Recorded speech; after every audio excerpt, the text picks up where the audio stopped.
La seconda è un bel confronto per 3 anni non vincitori di 10.000 euro in carriera, 2000 metri. 1 Fundi dei Greppi, 2 Fidel Castro, 3 Falco dell'Est, 4 Furia Love Baldo, 5 Fuera, 6 Filira Moon. Falco dell'Est e Fidel Castro sulla stessa linea, intorno alla pari, poi Filira Moon a 7 contro 1. Autostart che prende velocità. Partiti con la velocità da parte di Falco dell'Est che scavalca tutti quanti e va al comando. A largo subito Filira Moon che ha provato partenza volante in bocca alla prima piegata ma galoppa. Ora si conferma non precisa sulle curve Filira Moon che finisce nelle retrovie. Seconda posizione in corda per Fundi dei Greppi, allo scoperto Furia Love Baldo, poi Fuera e quindi Fidel Castro che è partito piano con il numero basso, probabilmente numero 6, non è riuscito a Filira Moon scattare squalificato. e così ha preso la testa a spesa di 15 per i primi 200 metri il battistrada che passa in 31, un po' scarso sul mio cronometro. I primi 400 metri sulla piegata di destra guida Falco dell'Est nei confronti di Fundi dei Greppi, poi Fuera, quindi Fidel Castro e Furia Love Baldo. 600 metri in 47 e mezzo.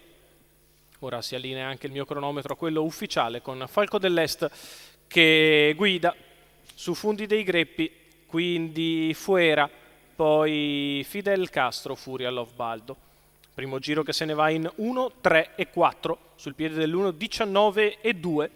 Prosegue in vantaggio l'allievo di Gennaro Casillo, un figlio di Sceicco, che si porta a metà gara, passata all'avanguardia, in 1.20 appena abbondante, rallenta ancora.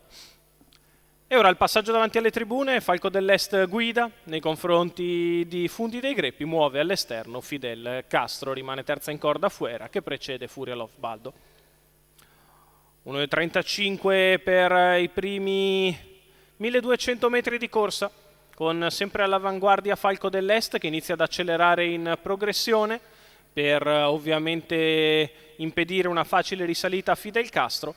Frazione in 14,7 per la curva di destra, rimane secondo in corda Fundi dei Greppi. Falco dell'Est è in vantaggio, Fidel Castro che prova ad avvicinarsi, ha sempre quella lunghezza da recuperare sul leader, il miglio in 2,4. Si va sul piede dell'1,17,5, accelerato con decisione ora Falco dell'Est che guadagna margine a metà della piegata conclusiva. A 200 dalla conclusione Falco dell'Est in fuga da Fundi dei Greppi e Fidel Castro al largo, la retta d'arrivo per Falco dell'Est che è in netta evidenza, Falco dell'Est che allunga ancora. Nel finale tutto facile per l'allievo di Antonio Di Nardo, Gennaro Casillo e la scuderia del signor Vivaldo Estratti. 29 a chiudere, 58 meno una virgolina. Gli ultimi 800 metri di corsa, 1.16,5 ragguaglio cronometrico, coast to coast per Falco dell'Est, figlio di Sceicco, come abbiamo detto, che in percorso di testa vince in maniera abbastanza netta. Lo rivediamo nelle immagini con Antonio Di Nardo che lo sollecita leggermente nel finale.